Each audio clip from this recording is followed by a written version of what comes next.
vahaony oloko vahaony oloko andraisanao toroteny mahery vaika anova tanteraka ny fiainanao vavaka matanjaka na délivrance enjana ho fanafana ireo fatotra ahitanao ireo fijorona vavolombelona mafy no ny asa mahagaga nataon'Andriamanitra vahaony oloko vahaony oloko nandefandefety sy mba anisik ampunyang palay aminiran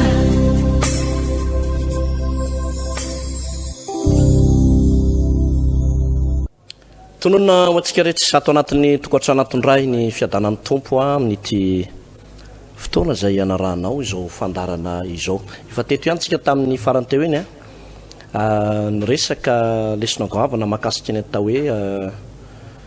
ny vokadratsy na ny vokatra tsara entin'ny fanapaha-kevitra na ny safidinao mbola hotoizantsika izay lesona izay amin'ity fotoana anio ity fa manasanao ny tenako aloha hiaraka hivavaka tompo tonga ray ny fotoana izay mba hianaranahy ny teninao ny sitraponao mangataka taridalana manokana avy any ambony avy any aminao Andriamanitra mba ampianatra sy hitarika ana eto androany avy mitenena tompo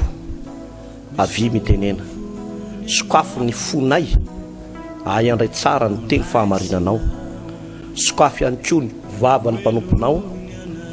amin'ny fanambarana izay hoentiny eto amin'ity andro anio ity mitenena Jehovah tompo mitenena fanay masino tena mila lay afatra avy any aminao izay amin'ny anaran'i Jesosy sotra tompo amen dia manamafy hatrany ny fiarabana ho antsika rehetra mety sambany ianao vao miara-dalana aminay eto amin'ity fahita lavitra sy onjam-peo ity ny sabotsy ho avy izao sabotsy ho avy izao eto amin'ny trano fivavahana vaon'ny oloko eto mangarano faharoa 200 mètres avaratry Damascos misy an'io toerana io dia isy vavaka fanafana lehibe izay nampitondraitsika ny lohateny manao hoe grande délivrance tena ara-baiboly zany satria Jesosy mihitsy no ny teny manao hoe koa raha ny zanaka no hahafaka anareo dia ho afaka tokoa ianareo rehefa manafaka ny tompo dia tsy maintsy afaka izay rehetrarehetra hafahana tsy maintsy afaka izay rehetrarehetra hafahana ary izahay dia manaiky ho ataon'Andriamanitra ho fitaovana mba hanafahana anao izay matsiaro ny tenanao hoe mety eo anatina tsy fahasalamana na misy ady mpanahy manokana reraka ny ara-panahinao na misy ratra any anatin'ny fo ratra-po na reraka ny saina dia vonina izay anampy anao na mety mandalo ataoko hoe ho anatina tsy fahombiazana mihitsy amin'ny zavatra rehetrarehetra atao dia vonina mpianatra anao sy hivavaka ho anao zay araka ny fahalalana izay mba nomen'Andriamanitra anay izany ato amin'ny bokon'ny Rota toko voalohany no hojerentsika amin'ny anaran'i Jesosy Rota toko voalohany andiny voalohany ary tamin'ny andro ny tsarana mpitsara dia nisy mosary teo amin'ny tany ary nisy lehilahy avy any Betlehemany Joda nandeha nivahiny tany amin'ny tany Moaba dia izy sy ny vadiny mba amin'ny zanany roa lahy Elimeleka no anaran'ny lehilahy ary Naomi no anaran'ny vadiny ary ny anaran'ny zanany roa lahy dia Malona sy Kiliona Efratita avy any Betlehemany Joda izy ireo dia tonga tany amin'ny tany Moaba izy ka nitoetra tany ary maty Elimeleka vadiny Naomi ka isy ny zanany roa lahy ihany no sisa ary nakavady tamin'ny vehivavy Moabita izy roa lahy Orpa no anarany anankiray ary Rota kosa no anarany anankiray dia nitoetra tany Moaba tokony 10 taona izy ary maty koa izy mirahalahy dia Malona sy Kilona ka dia namony zanany roa lahy sy ny vadiny raha vehivavy dia niainga izy sy ny vinanty vaviny ka no dia avy tany amin'ny tany Moaba fa efa reny tany amin'ny tany Moaba fanovangeny Jehovah ny olony ka nomeny hanina dia niala tamin'izay nitoerana izy ary ny vinantiny roa vaviny araka taminy ary nandeha teny an-dalana izy niverina tany amin'ny tanin'ny Joda. Aroinao am tamin'ny vonanto vavandroa andresy samy mody any amin'ny trano reninareo avy nareo mba ho asoavin'i Jehovah ny anareo arak'izay fa nataonareo tamiko tamin'ny maty sy tamiko koa. Ny 10 dia hoy izy rovavy taminy, iara miverina aminao tokoa zay ho any amin'ny firenenao eo amin'ny 9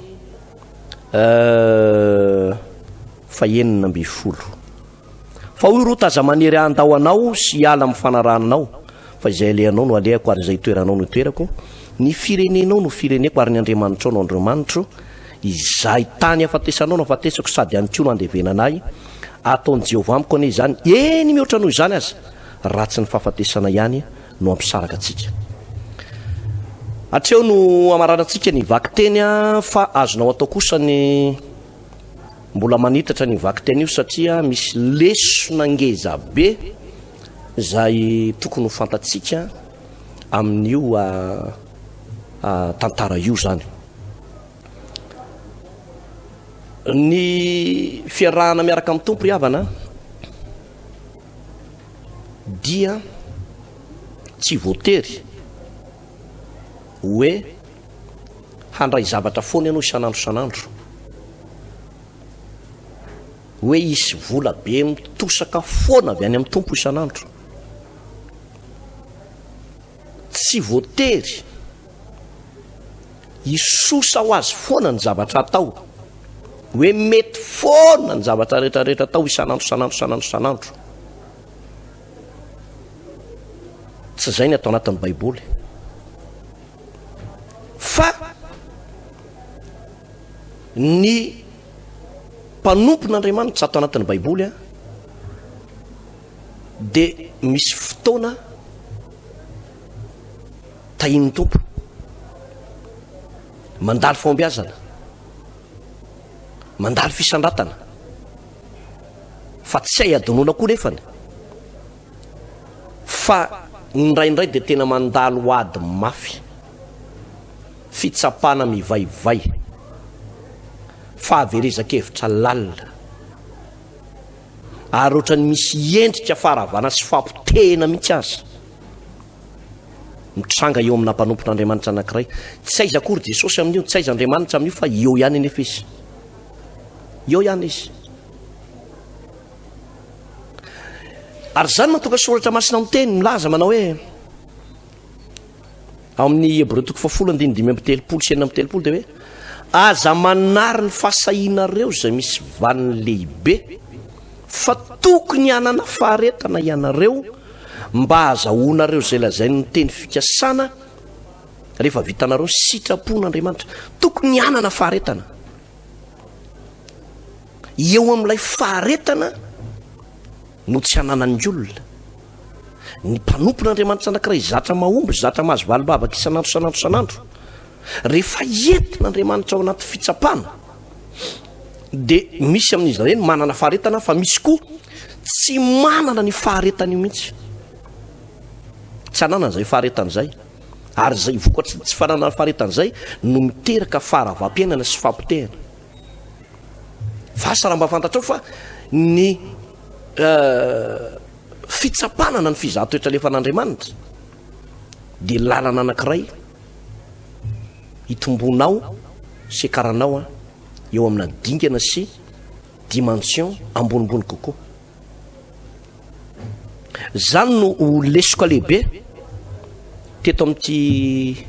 tantarana lehilahy anankiray atao hoe Elimeleka sy Naomi vadiny ity, satria tao Jerosalema, tao Betlehema ny Jody zareo reo. Ianao ngamba mahalala tsara zany Betlehema ny Jody zany, indrindrandrindra fa ireo ankizy kely mpanao arbre de Noël malala tsara zany Betlehema ny Joda, toerana naterahan'ny mpamonjy.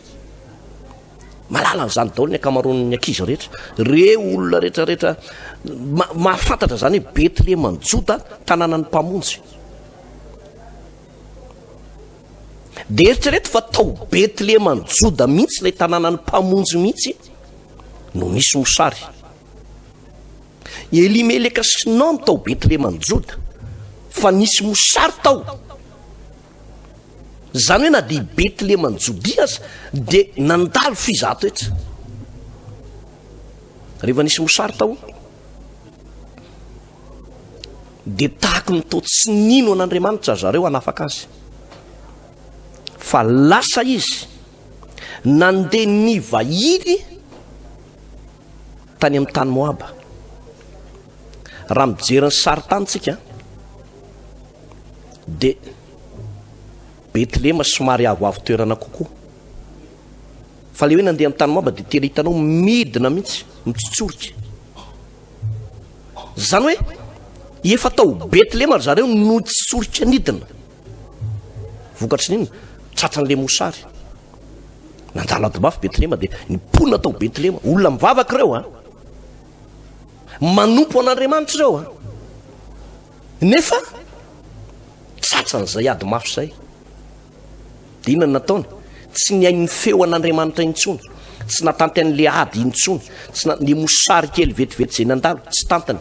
lasa izy nidina nakany amin'ny tany Moaba dia inona ny zavatra nataony rehefa nidina tany amin'ny tany Moaba tany izy dia maty tany le rangahy maty tany le rangahy mbola iverena koa nefa ampianarana maly hoe safidy tsy fanapa-kevitra io tsisy Andriamanitra nanery azy mihitsy na noteny taminy manao hoe Elimeleka sy Naomi mialahy Betlehema ny Joda. Andriamanitra afaka mitazy eo, afaka manome hanina, afaka manome sakafo, fa tapa-kevitra zareo izy efatra mianaka nanao fivorim-pianakaviana tao dia hoe andao ary aloha zany aloha hiala eto aloha fa tena maty ny anohanana eto lasa nefa olona manompo an'Andriamanitra tsy nahatoky an'le Andriamanitra ivavahany. Za tena milaza aminao fa Andriamanitra zany azo itokiana foana, izy no Andriamanitra nofo rehetra ary tsy misy zava-magaga zay tsy hainy atao. Niala teo reo rehefa niala maty ilay lehilahy tao hoe Elimeleka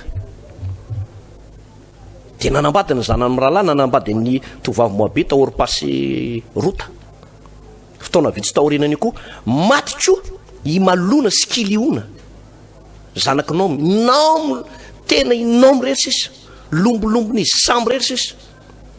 ny velona nampalahelo koa ny tantarany raha izay izy no tsy nidina tany fa niaino tsara ny feo an'Andriamanitra tsy nandalo fahafatesana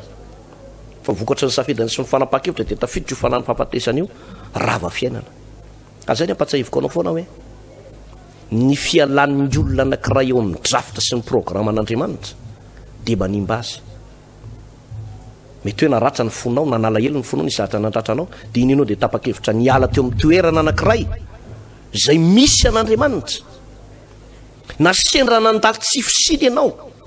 Io ary Betlehema ny Joda misy mosarika sendra hoe nandalo tsy fisiny ianao nefa en'olona mivavaka, nefa en'olona miteny tsy fantatra manana amin'ny fanahy masina, mety efa mpaminany mihitsy azy masina be hatrany atapindokatra le paladiny nefa nandalo tsy fisina kely. I Betlehema nandalo an'izany fa rehefa niala tao ny Naomi sy ny vady aman-janany potika rava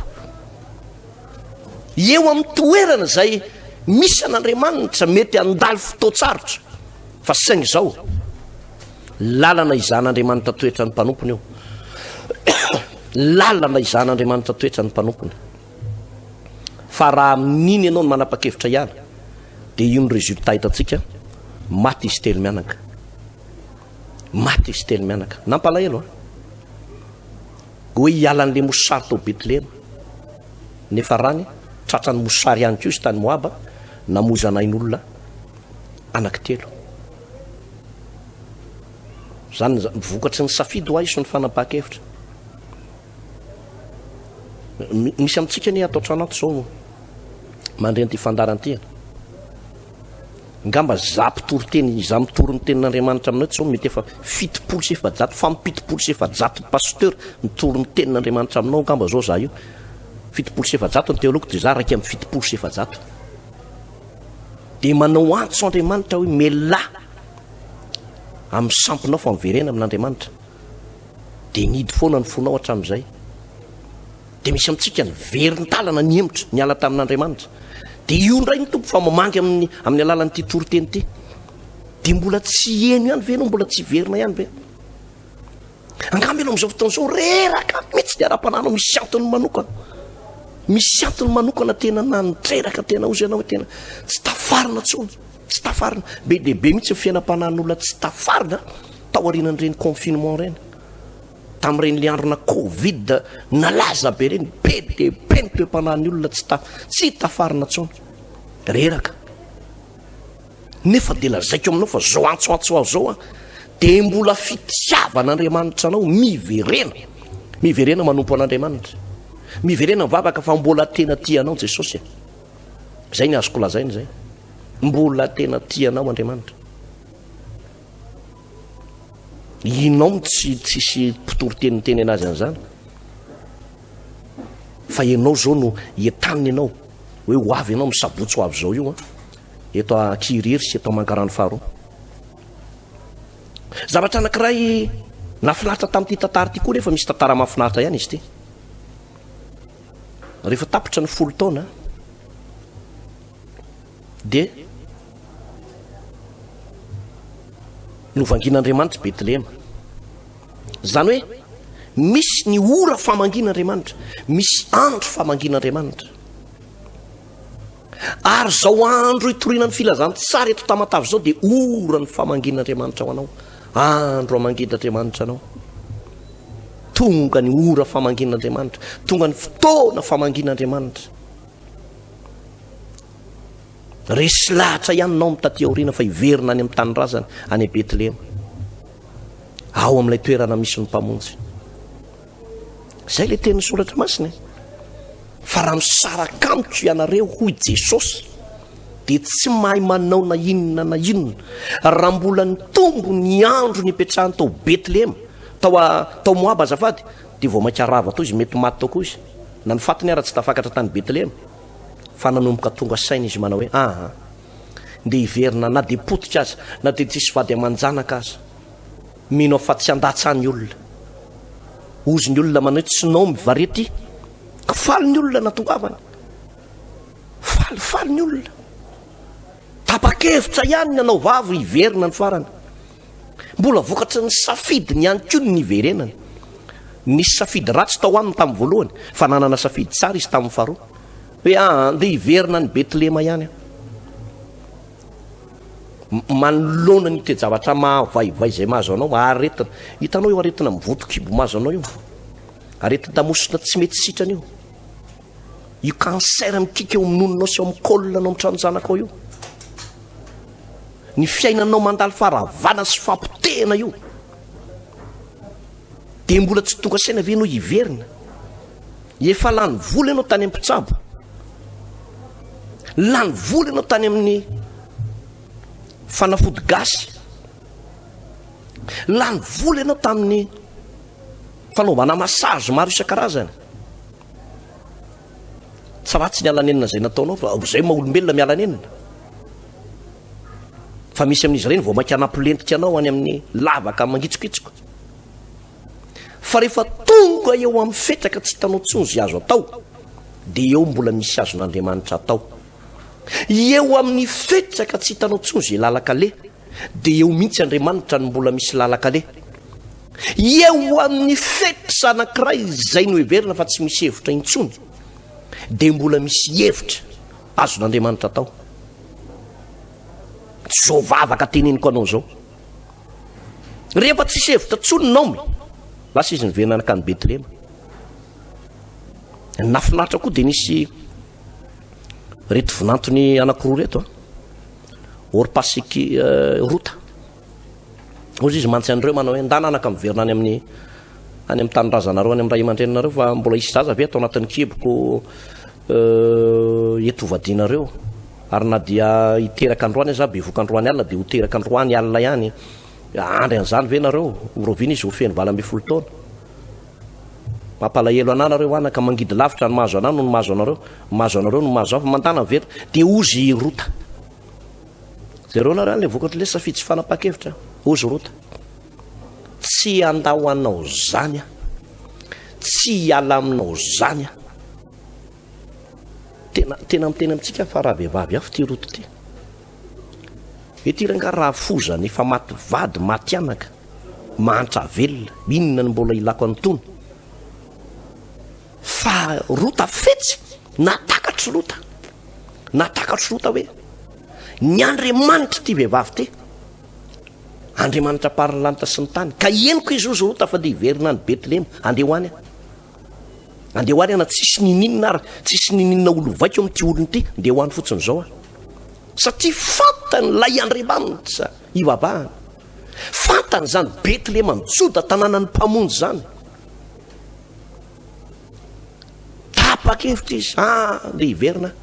iaraka aminy ary nao ahiliny za isisitra ihany satria tena no tenen'ny rota mihitsy manao hoe ny lalana alehanao no alehako ny firenenao no fireneko zany hoe miova nationalité mihitsy zany rota ny elany mihitsy zany le hoe nationalité moabita fa lasa izy naka nationalité ary amin'ny tanin'ny Israely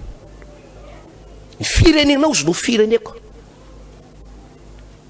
ny fiteninao no fiteniko zany hoe ny alan'le fitenin'ny Moaba ihany koa zany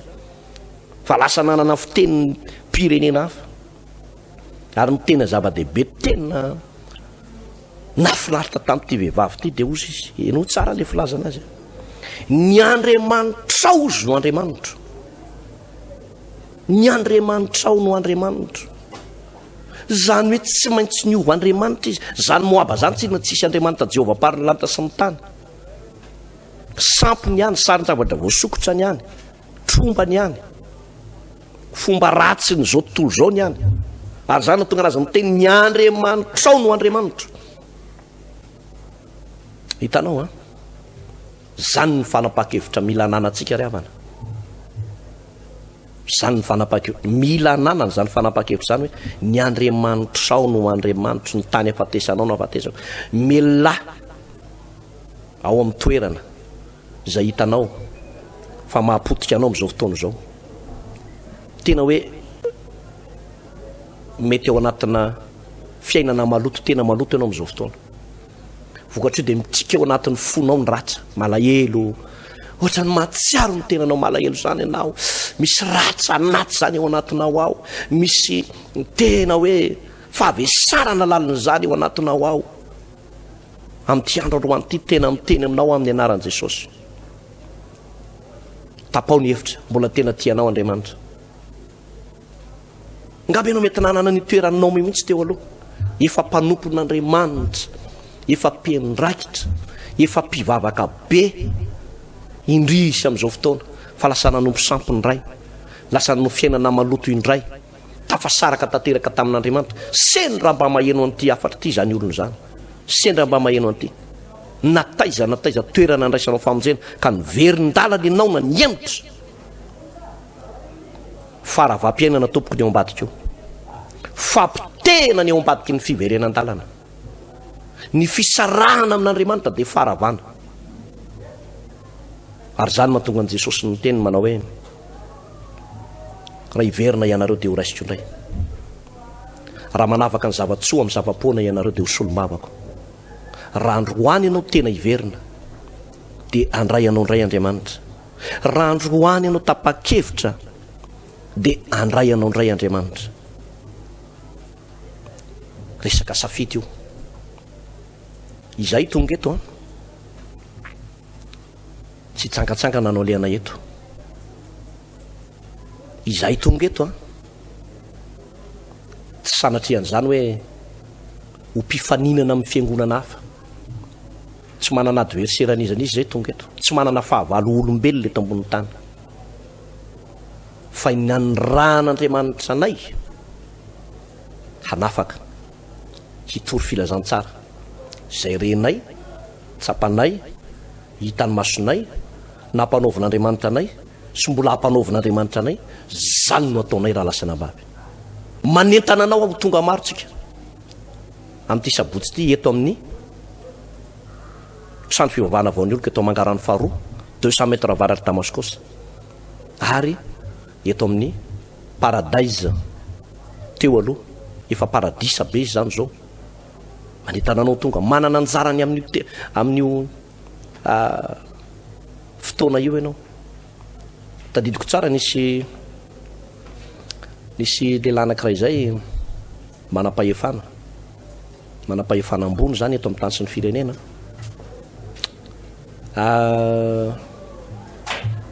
ny anao izy pasteur ny zanany dokotera lehibe any ampitan-dranomasina mpitsabo malaza any frantsany zany malaza any ny zanany mpitsabo de nalainy ny zanany izy hotsaboana tany fa tsy nety sitrana mihitsy io aretina tsy nety sitrana le aretina rehefa tsy nety sitrana io aretina io de nandretory-teny ohatr'izao mihitsy izy tamin'ireny réseaux sociaux reny tamin'ny youtube zany nanarahany fandarana vahaony oloko de ao anatin'le aretina mitsika iny izy no tsy hitatsony zy anaovana an'le fitsaboana fa nandrehan'le toriteny izy de mbola nanana fanantenana ihany tsisy mpanao politika malaza be eto amin'ny tany sy ny firenena avy any frantsa avy any izy no nandeha avion manokana nakatia Madagasikara ny vantana eto amin'ilay trois frères eto Fanambodijanahary raha tia Tananarivo zany de eto amin'ny trois frères zay misy ny foibe ny vaony oloko ny vantana tao za zao nandray azy voalohany tadidiko tsara inona ho any mahazo anao raha aman-dreny zany eritretra hoe resaka politika resaka fifidianana andresany tamiko ay resaka aretina tsy sitrapanafody manambola manam-pahefana malaza fa marary za tsy nanafinafina taminy hoe mpanao politika olo malaza tika isafosafo an'ity ny sitrapon'Andriamanitra nambarako taminy hoe miverena amin'Andriamanitra ianao fiverenana amin'Andriamanitra hoe tongava saina am'izay deoko ianao hiverina amin'Andriamanitra tongava saina inona tokoa tena nanapa-kevitra hitan'Andriamanitra ny fanetretena zany olo zany manetritena tena lehilahy lehibe nefa de mikohaka miohaka mivavaka amin'ny tany lohany io hitan'Andriamanitra ny fanetretenany nalefa le vavaka hitako hoe tsisy vavaka délivrance be mivazavaza be miala tsy nisy hoe vavaka be natao na orakoraka be fa zay le hoe vokatry ny safidy vokatry ny fanapa-kevitra ka io na olona manana ny maizy anao ianao na olona tsotra ianao na ny fijeriny olona anao ngamba ozy ianao tena olona sahirana be mihitsy rehefa tapa-kevitra ny olona ray de izy ihany no mijinja ny vokatra zay fanapa-kevitra zay raisy fanapa-kevitra mity asabotsy ho avy zao ty eto amin'ny trano fivavahana vahaony oloko eto Mangarano faharoa sy eto amin'ny Paradise teo aloha eto amin'ny eto Ankiriry eo ampitan'ny tsena may trano may teo aloha izy io manentana anao zay misy fotoana ry havana imbetsaka nefa tratrany zany tsy hoe tratrany fa nahita hoe olona tokony vovontsy tokony ho afaka fa tara lay fanapa-kevitra tara ny fanapa-kevitra ndray andro nisy renim-pianakaviana ao anatin'ny aretina anatin'ireny aretina tena hoe io kibony io ny marary mivonto de malahelo ny zanany vavy hoe mba itaombavaka pasteur mamanay ny zanany vavy moa miara-mivavaka itaombavaka mamanay mba ho sitrana mba ho afaka fa mampalahelo izy ny manahirana moa le renim-pianakaviana sy le dadan'le zazavavy kely tsy mety resy lahatra mihitsy hoe hivavahana nefa zany fivavahana zany tsy antaovam-bolo zany fanolora-tena ny ilainany am'izany fanetretena indrindrandrindra moa sendran'le olona mahazoazo resaka le miakatrakatra eny rehefa miteny fanganareo ray no mivavaka de efa marary mafy efa hialaina le olona zay vo niteny le rainy manao hoe nda anaratsovy ihany ny paster anareo ifotapitra ny ainy le olona efa tsy miresaka tsy miteny tsony resy lahatra ihany fa tsisy nihina azo atao tsony ka eo za tiako resana hoe raha mbola afaka manapa-kevitra tompoko, mbola afaka misaina misafidy tsara, raiso mifanapa-kevitra andaotsika iainga am'ty asabotsoavy zao tya fa misy an'ny tsara fitahina anjara fahasoavana angezabe tokony ho anao ao anatin'izany fotoana zany. Ho an'Andriamanitra ny voninahitra ho faranantsika mbavaka ny fotoanantsika aloha tamin'ity androany ty. Raha io misaotra anao indrindra amin'ny anaran'i Jesosy afaka nanambara ny teninao tamin'reto vahoako reto a ingane zany teny zany ho votsy mety loha any anatin'ny mpanomponao a hitondra vokatra tsara ho an'ny tsiraray avy, hitondra fiainana tsara ho an'ny tsiraray avy, amelombelona an'ireo zareradreraka ho an'ireo zay kivikivy, ho an'ireo zay varimbarina sy matimaty ara-panahy, foazonao indray ho atanjahanao indray zareny tompo a amin'ny anaran'i Jesosy, amen. Ny tompo hitantsika samy mahery daholy a averiko ndray mandeha mafisiko tsara le filazana teo a asabotsy ho avy izao sabotsy voalohany amin'ity volana febroary ity taona 2024 eto amin'ny Paradise teo aloha no anatanterana ny vavaka délivrance lehibe io sy eto amin'ny trano fivavahana Vahaony Oriko Mangarano faharoa 200 mètres avaratry MTM Damascos. Samy ho tain'Andriamanitra maireza tompoko. Vahaony Oriko, Vahaony Oriko, andraisanao toroteny mahery vaika, anova tanteraka ny fiainanao, vavaka matanjaka na délivrance enjana ho fanafana ireo fatotra. Ahitanao ireo fijorona vavolombelona mafy no ny asa mahagaga nataon'Andriamanitra. Vahaony Oriko, Vahaony Oriko, nandeha tantety izy mba asitrana.